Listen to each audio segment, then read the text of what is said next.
Incontables productos se venden todos los días a través de anuncios de televisión o infomerciales. La mayoría de estos productos anunciados en televisión hacen exactamente lo que el anuncio dice que hacen. Pero hay algunos que no cumplen con las expectativas o infringen alguna otra regla, lo que lleva a grandes demandas u otros problemas legales. Número 10. A principios de la década de 2010, era casi imposible ver deportes en la televisión sin ver al menos a un atleta usando una extraña banda de plástico en la muñeca. Profesionales del deporte, desde golfistas hasta futbolistas, usaban las bandas Power Balance creyendo que les ayudaban a mejorar su rendimiento. Incluso celebridades que no eran deportistas y políticos usaban las pulseras que afirmaban ser tecnología para mejorar el rendimiento, pero no había ciencia que respaldara esas afirmaciones. Power Balance es una marca de pulseras con hologramas que se hizo popular en 2010 y 2011. La marca original fue creada por los hermanos de California, Josh y Troy Radarmill, aunque hubo muchos imitadores que surgieron después de que Power Balance se hiciera popular. Las pulseras estaban hechas de silicona y tenían un disco holográfico. Según los Radarmills, experimentaron con diferentes técnicas para tratar los hologramas con frecuencias.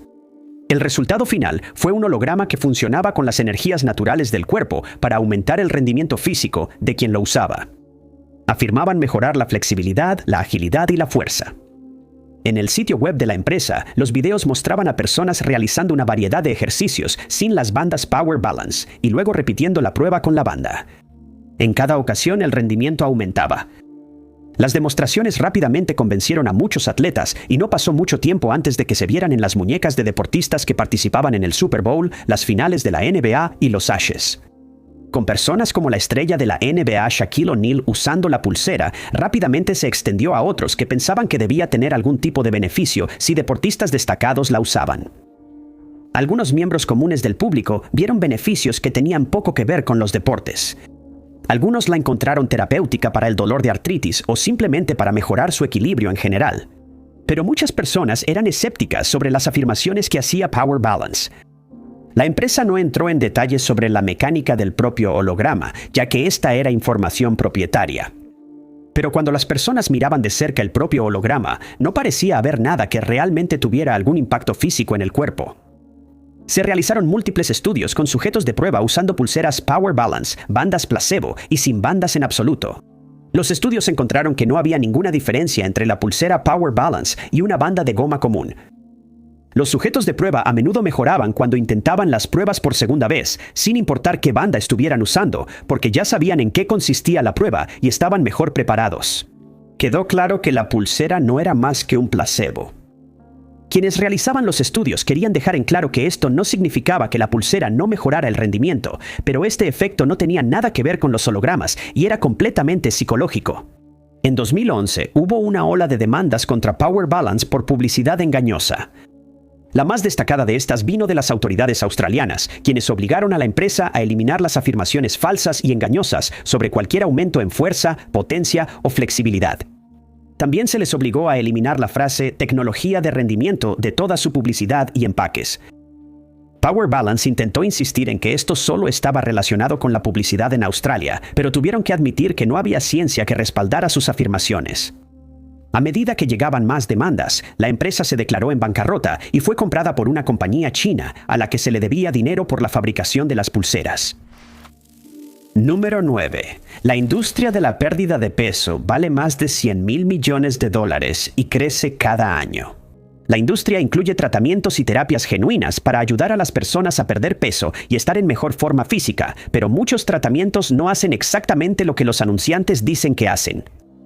A principios de los años 2000, uno de los productos más anunciados en la televisión era Cortislim. El producto era una pastilla para bajar de peso que supuestamente funcionaba reduciendo los niveles de cortisol en el cuerpo. El cortisol es la principal hormona del estrés en el cuerpo y durante años se ha asociado con el aumento de peso. Todavía se debate en la literatura científica cuánto contribuye realmente el cortisol al aumento de peso, así como el impacto general del estrés en el peso. Pero este debate no aparecía en ningún anuncio de Cortislim. Cortislim fue desarrollado por Sean Talbot, un profesor de nutrición en la Universidad de Utah.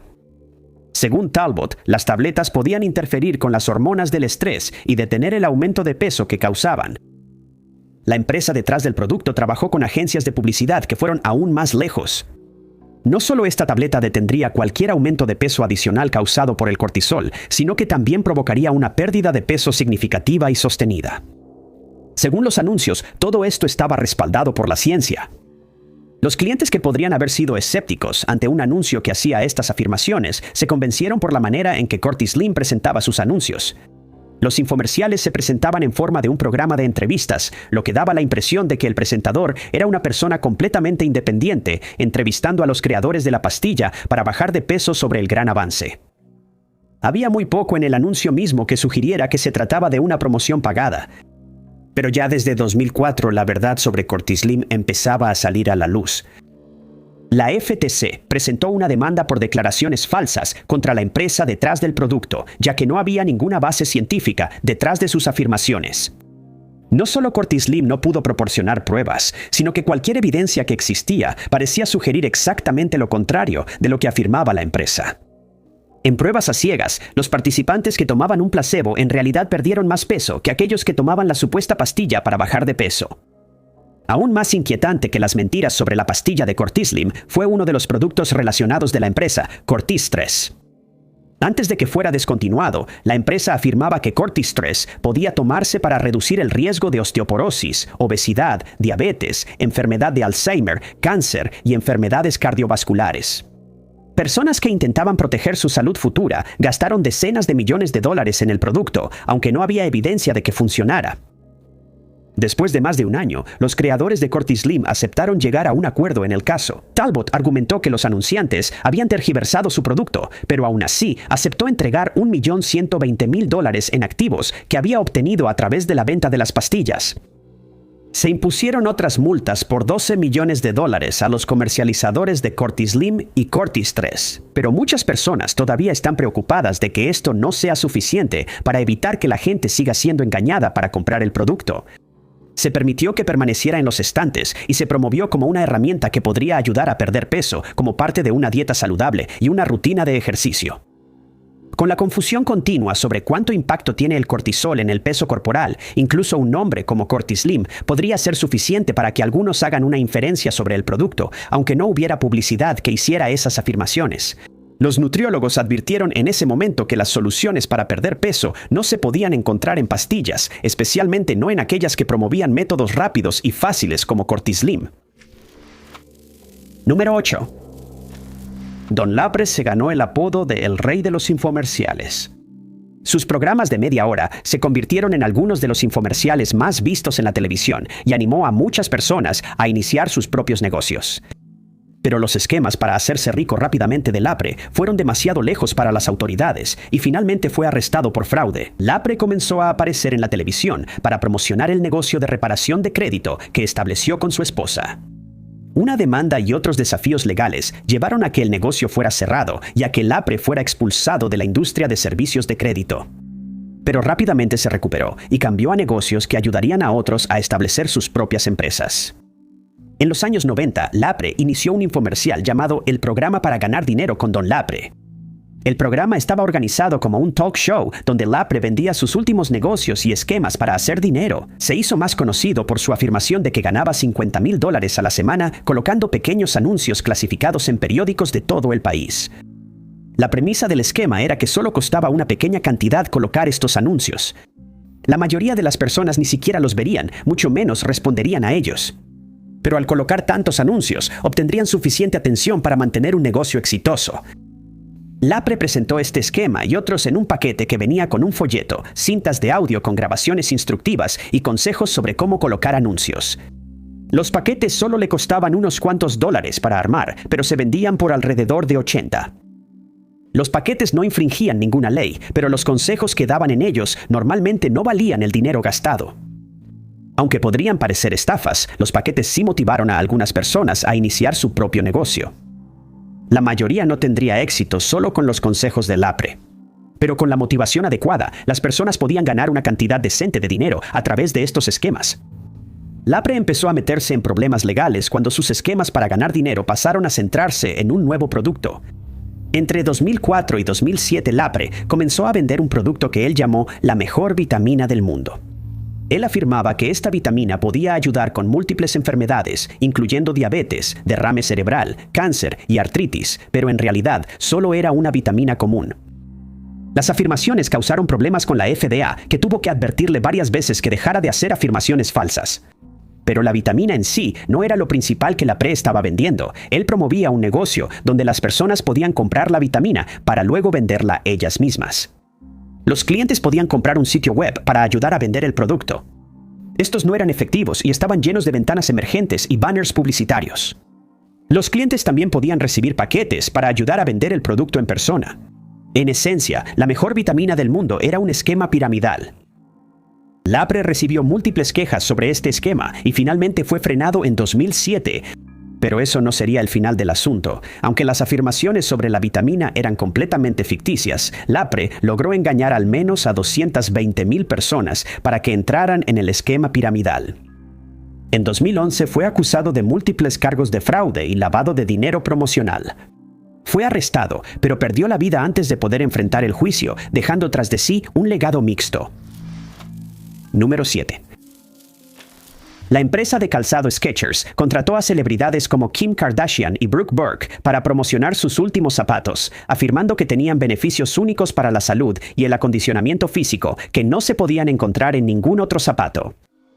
Los anuncios se mostraban frecuentemente en la televisión e incluso se transmitieron durante el Super Bowl. Hoy en día, los zapatos no se encuentran por ningún lado en el sitio web de la empresa, en gran parte debido a una queja de la FTC sobre la autenticidad de esas afirmaciones.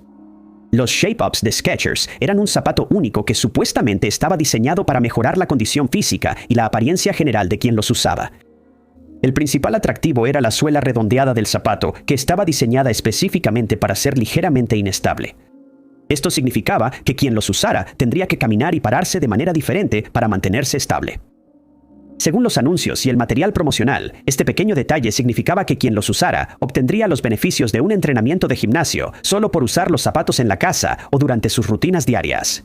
No era necesario hacer ejercicio adicional y los zapatos no harían que quien los usara sintiera que había hecho una rutina de ejercicio.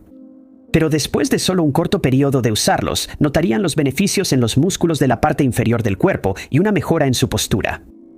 Skechers utilizó celebridades para vender los zapatos, que fueron un gran éxito en 2009 y 2010, pero este no fue su único método para vender los zapatos para ponerse en forma rápido. Un anuncio presentaba a un quiropráctico que afirmaba haber realizado un estudio independiente con los zapatos. Este estudio supuestamente respaldaba todas las afirmaciones que hacía Skechers, lo que solo hizo que el atractivo creciera aún más. Lo que los anuncios no mencionaban era que este quiropráctico en particular en realidad estaba casado con una integrante del equipo de mercadotecnia de Skechers. Tampoco dejaba claro que le estaban pagando por este respaldo y que los resultados del estudio habían sido seleccionados a conveniencia para respaldar las afirmaciones. No había nada independiente en el estudio y nada en él respaldaba la idea de que los Shape-Ups fueran mejores para quien los usaba que cualquier otro zapato. La FTC abrió un caso contra Skechers y finalmente la compañía de calzado aceptó pagar $40 millones como parte de un acuerdo. Cualquier persona que compró Shape-Ups u otros zapatos tonificadores tenía derecho a reembolsos, pero Skechers no admitió haber hecho nada malo. Se les prohibió hacer cualquier afirmación relacionada con la condición física o la salud en los anuncios de sus zapatos, pero no tuvieron que admitir que esas afirmaciones habían sido falsas. Sin embargo, esta no fue la única acción legal tomada contra Skechers relacionada con los zapatos Shape-Up. El principal atractivo del zapato era la suela curva, que se suponía que hacía el zapato ligeramente inestable para cambiar la forma en que caminaba quien lo usaba. Pero esa inestabilidad también significaba que era menos seguro que los zapatos tradicionales. Más de 400 personas presentaron quejas contra Skechers, alegando que se habían caído mientras usaban el zapato. Algunos sufrieron daños en los ligamentos e incluso en los huesos, y muchas personas requirieron atención médica. Se presentaron múltiples demandas contra Skechers para tratar de ayudar a las personas que habían sufrido por usar el zapato. La empresa llegó a un acuerdo en la mayoría de los casos, pero en algunas ocasiones las demandas llegaron demasiado tarde y simplemente fueron desechadas por el tribunal. Número 6. Durante el apogeo de la crisis financiera, el gurú inmobiliario y abogado John Beck anunció un producto que ayudaría a las personas a hacerse ricas rápidamente. Desafortunadamente, el producto que vendía John Beck no tenía nada de rápido ni fácil y se le ordenó devolver millones. John Beck, Amazing Profits, fue una empresa que comenzó a vender programas de asesoría y paquetes alrededor de 2008. Los productos anunciados incluían el sistema inmobiliario libre de deudas de John Beck, los atajos de Jeff Paul para ganar millones en Internet y las riquezas inmobiliarias de John Alexander. En un momento en que innumerables personas en todo Estados Unidos estaban teniendo dificultades financieras, la oportunidad de cambiarlo todo y aprovechar la situación resultaba sumamente atractiva para muchos espectadores. El sistema inmobiliario libre de deudas de John Beck era un conjunto de DVDs, CDs y manuales escritos que supuestamente ayudarían a los clientes a hacerse ricos rápidamente a través de los bienes raíces. Uno de los métodos propuestos era comprar propiedades a través de subastas gubernamentales de propiedades por impuestos atrasados. El cliente luego las revendería rápidamente o las rentaría, ganando una gran cantidad de dinero. Beck prometía un gran retorno de inversión y sus anuncios enfatizaban lo rápido y fácil que era el esquema sin entrar en demasiados detalles. Cualquiera que quisiera algo más personalizado podía comprar un servicio de asesoría que iba desde $195 hasta $14,995. Aunque parecía caro, los infomerciales aseguraban que los clientes recuperarían su dinero en poco tiempo, así que valía la pena el precio. Comprar el producto pondría al cliente en contacto con asesores que habían sido entrenados especialmente por Beck. Los asesores promocionarían los servicios por teléfono, además de proporcionar consejos sobre propiedades que iban a ser subastadas. Los clientes gastaron $92 millones en la compra del sistema de John Beck y otros $175 millones en los servicios de asesoría. Pero la mayoría descubrió que los consejos eran completamente inútiles. A los clientes se les daban consejos sobre propiedades que iban a subastarse, pero estaban muy lejos de las ventas rápidas que Josh Beck anunciaba en los infomerciales. Eran terrenos, a menudo sin ninguna construcción o incluso sin agua corriente. Para empeorar las cosas, muchas personas que habían proporcionado su información de contacto a la empresa empezaron a recibir llamadas telefónicas a todas horas del día y de la noche, tratando de venderles más productos y programas de asesoría.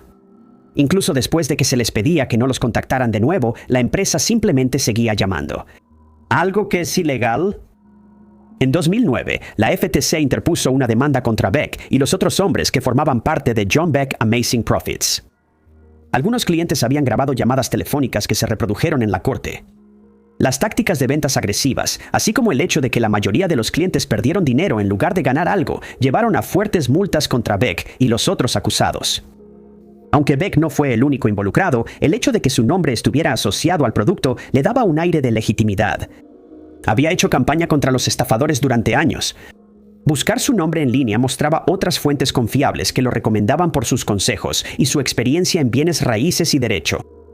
El engaño vino de alguien a quien muchos antes consideraban confiable.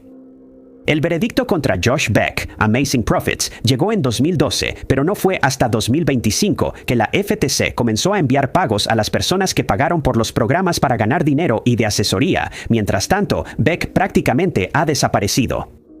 Fue visto por última vez el 9 de febrero de 2016 en Oakland, California, y su paradero actual es desconocido. Número 5. Para muchos dentro de la industria, la demanda de 2024 contra CarShield no fue una sorpresa. Lo mismo ocurría con muchos clientes que llevaban años quejándose de la empresa. CarShield es una empresa de contratos de servicios para vehículos. Fundada en 2005, se promocionó a través de anuncios agresivos en televisión y métodos de telemercadeo. Según los anuncios, parecía ser la empresa perfecta para cualquiera que estuviera preocupado por lo que podría pasar si su auto se descomponía. Por una pequeña cuota mensual, CarShield ofrecía tranquilidad. Si un cliente tenía un accidente o algún otro tipo de problema mecánico, podía llevar su auto a cualquier mecánico del país y solo tendría que pagar un pequeño deducible. CarShield prometía cubrir el resto del costo y proporcionar un auto de alquiler para que el cliente lo usara mientras su auto estaba en el taller. Se promocionaban como mejores que las garantías extendidas ofrecidas por las agencias por la variedad de opciones y la flexibilidad. La cobertura también parecía ser amplia, promoviendo la idea de que los clientes nunca tendrían que preocuparse por los costos de reparación nuevamente. Dado que tanta gente depende de sus autos en Estados Unidos, no es sorprendente que compañías como CarShield hayan desarrollado una gran base de clientes. Una de las mayores fortalezas de CarShield eran las recomendaciones de sus clientes. Muchos de los anuncios presentaban a personas que decían ser clientes reales de CarShield. Ellos hablaban sobre sus experiencias positivas y cuánto dinero habían ahorrado gracias a los servicios. Entre esos testimonios de clientes había celebridades como Iced, lo que ayudó a que la marca se quedara en la mente de las personas. Pero si un cliente potencial buscara el servicio en línea, obtendría una impresión muy diferente. Era posible encontrar experiencias positivas de clientes, pero la gran mayoría de las reseñas en línea eran negativas. Fue solo después de necesitar reparaciones que la mayoría de los clientes descubrieron que su cobertura no ofrecía todo lo que sugerían los anuncios. Muchos se quedaron con gastos de su propio bolsillo de miles de dólares, además de largos tiempos de espera y sin autos de alquiler. Una de las principales quejas fue que muchos mecánicos no aceptaban CarShield. Esto significa que los clientes estaban extremadamente limitados en cuanto a quién podían acudir. La experiencia negativa hizo que muchas personas se preguntaran en línea si CarShield era realmente una estafa. En 2024, la FTC presentó una denuncia contra CarShield y American Auto Shield, la empresa que administra los contratos de CarShield. Alegaron que los anunciantes y telemercadistas de CarShield eran engañosos, prometiendo a los clientes una cobertura que no existía. Al revisar la letra pequeña de varios contratos, no había ninguno que ofreciera el tipo de cobertura extensa que los clientes esperaban según los anuncios. Todos los paquetes tenían algún tipo de excepción que dejaba a los clientes con costos inesperados. CarShield y American Auto Shield acordaron pagar alrededor de $10 millones para llegar a un acuerdo por la denuncia. La mayor parte del dinero regresó a los clientes que pensaron que habían comprado tranquilidad al inscribirse con la empresa. A las empresas también se les prohibió usar sus tácticas de mercadotecnia engañosas y necesitaban hacer que la cobertura fuera más clara en el futuro. Desafortunadamente, CarShield no es el único servicio de este tipo que ha sido objeto de escrutinio por su mercadotecnia engañosa. Otras empresas como Endurance, uno de los principales competidores de CarShield, también han enfrentado demandas colectivas por negar reclamaciones de reparación a los clientes. Número 4. BlendJet promocionó su producto como una forma de hacer más fácil un estilo de vida divertido y saludable, pero el mismo producto dejó a muchas personas buscando atención médica y a muchas esperando reemplazos que nunca llegaron. BlendJet fue fundada en 2017 y al año siguiente lanzó el producto que la hizo famosa, una licuadora portátil. La licuadora era más pequeña que una licuadora tradicional, pero se promocionaba como algo que podías llevar contigo y usar en cualquier lugar. Funcionaba con baterías recargables, lo que significaba que no necesitaba estar conectada a una fuente de energía al licuar, y era lo suficientemente pequeña como para guardarse en una bolsa o en el portavasos del auto. En 2020, la empresa lanzó la BlendJet 2, que fue promocionada como una mejora respecto a su modelo anterior. Según el sitio web de la empresa, utilizaba cuchillas especiales que estaban desfasadas de la base para crear un efecto de torbellino, haciendo que el proceso de licuado fuera mucho más efectivo. Afirmaba que los ingredientes podían ser lanzados al fondo del vaso 275 veces por segundo y que era 5 veces más potente que la BlendJet original. Las demostraciones mostraron qué tan rápido las cuchillas de acero inoxidable podían convertir los ingredientes en una pasta suave, pero el asunto es que asegurarse de que un artículo sea seguro es importante al comprar un producto. Pero dado lo destructivas que podían ser las cuchillas de esta licuadora, sería aún más importante en este caso. BlendJet promocionó un modo de bloqueo, que se supone que evita que se active por accidente. Esto significaba que sería seguro dejarla en una bolsa o incluso beber directamente de ella. Desafortunadamente, no pasó mucho tiempo antes de que los clientes descubrieran que no era tan segura como BlendJet sugería. Uno de los mayores problemas que enfrentaron los clientes fue que las cuchillas se soltaban o funcionaban cuando se suponía que debían estar apagadas. Algunos clientes sufrieron cortes y laceraciones que necesitaron atención médica, especialmente en los brazos y las manos, y para empeorar las cosas, hubo múltiples reportes de que la base del producto se incendiaba, causando daños a la licuadora y a los objetos a su alrededor. Las autoridades recibieron cientos de reportes de licuadoras defectuosas y para diciembre de 2023, BlendJet tuvo que actuar. La empresa emitió un aviso de retiro, destacando los productos que se habían vendido entre octubre de 2020 y noviembre de 2023. Incluso si el producto no había mostrado señales de ser peligroso, se les pidió a los clientes que dejaran de usarlo, ya que el riesgo era demasiado alto. Para obtener un reemplazo, se les indicó a los clientes que cortaran la junta tórica dentro de la licuadora y enviaran una foto como prueba de que su licuadora era una de las que habían sido retiradas. Luego, se les informó que recibirían una base de reemplazo para que pudieran seguir usando el producto. Al menos una persona recibió una base de reemplazo, solo para resultar herida cuando las cuchillas de esta nueva licuadora fallaron. El producto seguía sin ser seguro. Incontables clientes nunca recibieron un reemplazo. Mientras los abogados de lesiones personales empezaban a reunir clientes para demandas contra la empresa, llegó otra actualización. En el verano de 2025, después de un año esperando un reemplazo, un cliente contactó a un medio de noticias local para pedir ayuda. El medio intentó llegar al fondo del misterio, solo para descubrir que BlendJet aparentemente había cerrado sus operaciones. Según la Comisión de Seguridad de Productos del Consumidor de Estados Unidos, BlendJet ya no estaba en funcionamiento desde mayo de 2025. Eso significaba que la solución ofrecida con el retiro ya no estaba disponible, y la única opción que les quedaba a los clientes era simplemente tirar sus licuadoras a la basura. Para hacer las cosas aún más confusas, el sitio web de BlendJet sigue funcionando hoy en día, y las redes sociales de la empresa continúan promocionando nuevos productos incluso después de que el negocio dejó de operar. Número 3. Puede parecer que la mayoría de las demandas más grandes relacionadas con productos anunciados en televisión provienen de consumidores que están insatisfechos con lo que han recibido. Pero muchas demandas y casos legales no tienen nada que ver con los consumidores en absoluto.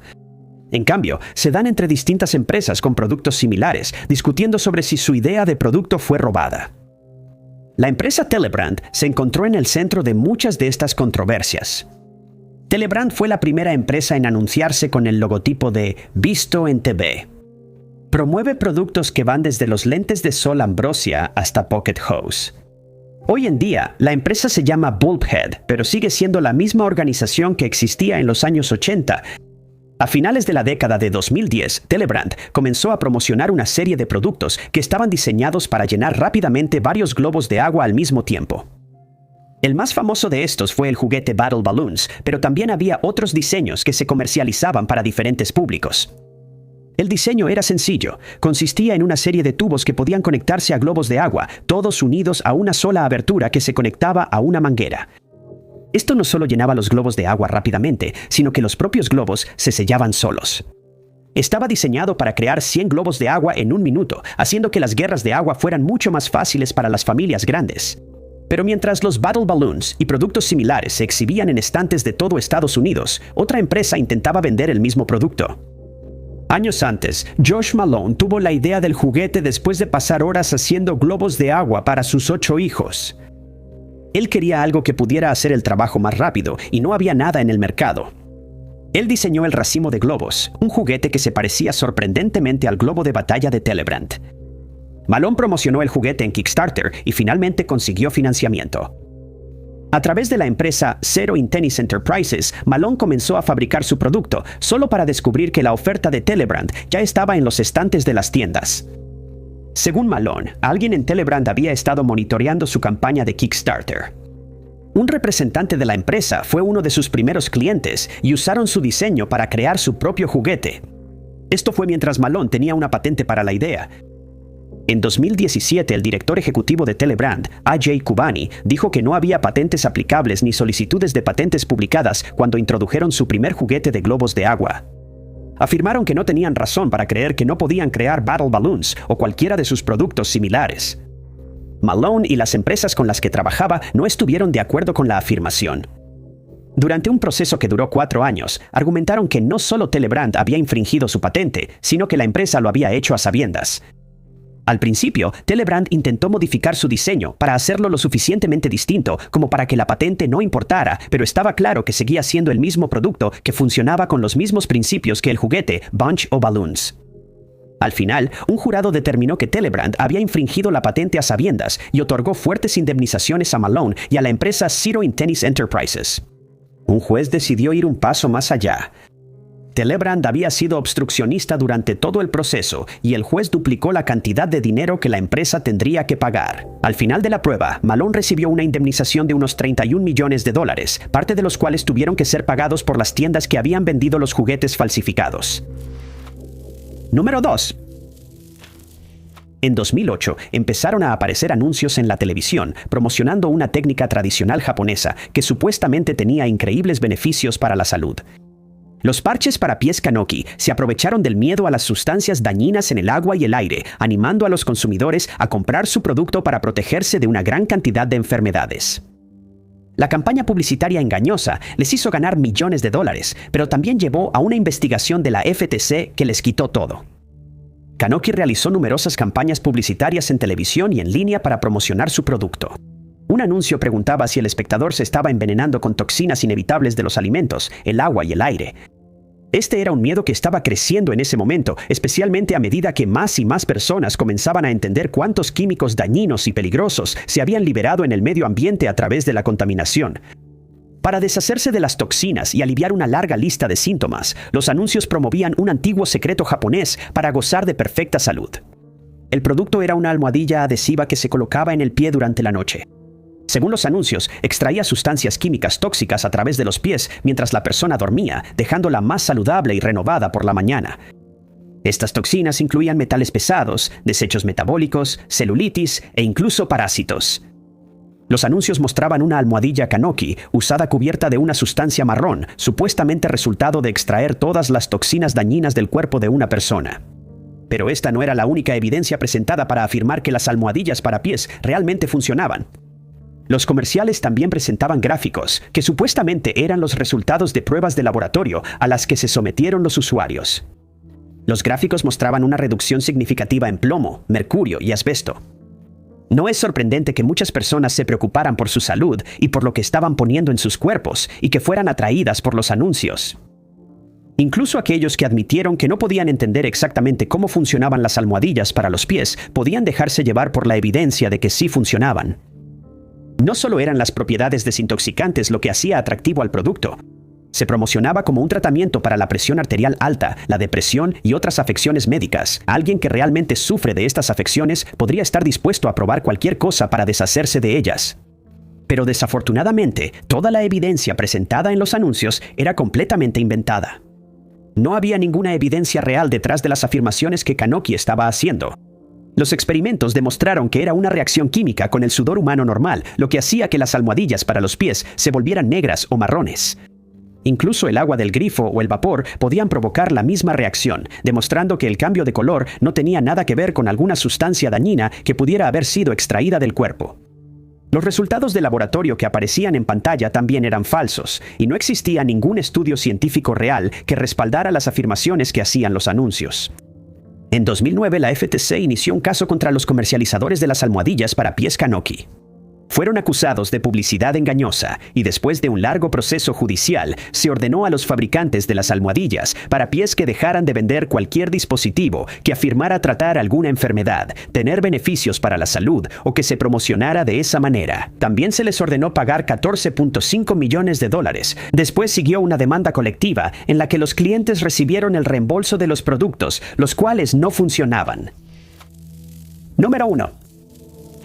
A principios de los años 2000, a las personas que sufrían de dolor crónico se les ofreció alivio en forma de una pulsera de metal que afirmaba usar tecnología antigua y nueva.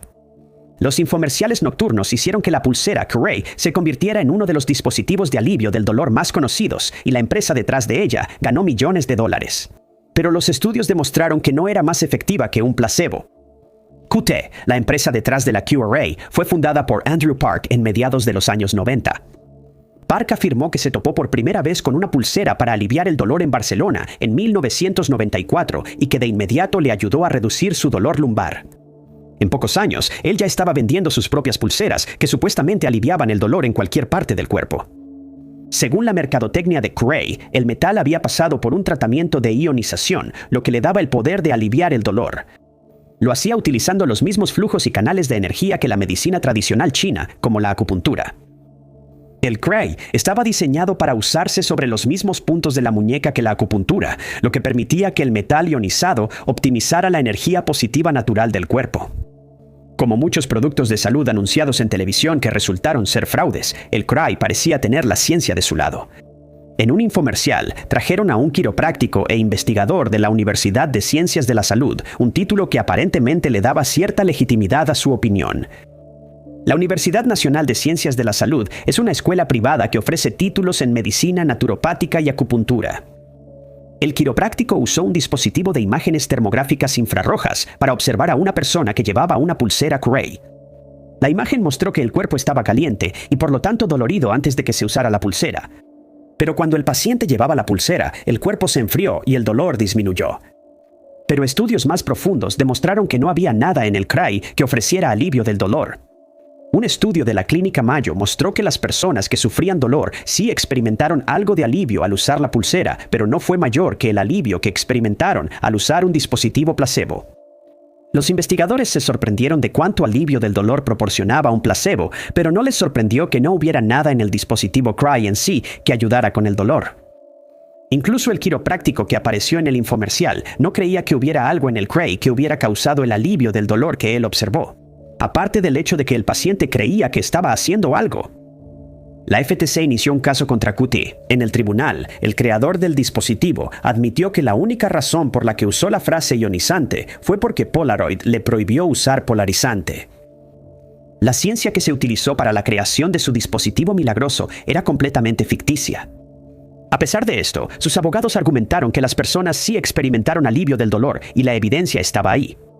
Ellos admitieron que el alivio del dolor provenía del efecto placebo, pero ese efecto depende de que las personas crean que el placebo funciona. La razón por la que creían eso era debido a la publicidad engañosa, lo que significaba que el hecho de que usaran el Cry era lo que les hacía sentir alivio del dolor. Este fue un argumento que los jueces no aceptaron. La publicidad engañosa no es legal, aunque beneficie al cliente. En su decisión final, el juez principal escribió, cito, «Los acusados bien podrían haber dicho: criaturas benéficas de la 17ª dimensión usaron esta pulsera como un faro para localizar a personas que necesitan alivio del dolor y llevárselas a su mundo natal cada noche, para darles salud de maneras desconocidas para nuestra ciencia». QT intentó apelar varias veces, pero al final se vio obligado a devolver un estimado de 22,5 millones en ganancias y 87 millones en reembolsos. El producto siguió vendiéndose, pero ahora la empresa afirmaba que la cura funcionaba a través del empoderamiento en lugar de algo científico. Muchas gracias a todos por vernos. Si les gustó este video, asegúrense de darle like. Además, no olviden suscribirse y activar la campanita de notificaciones para estar al tanto de todos nuestros futuros videos. Mi nombre es Top 5 Unknowns y los veré en el próximo video.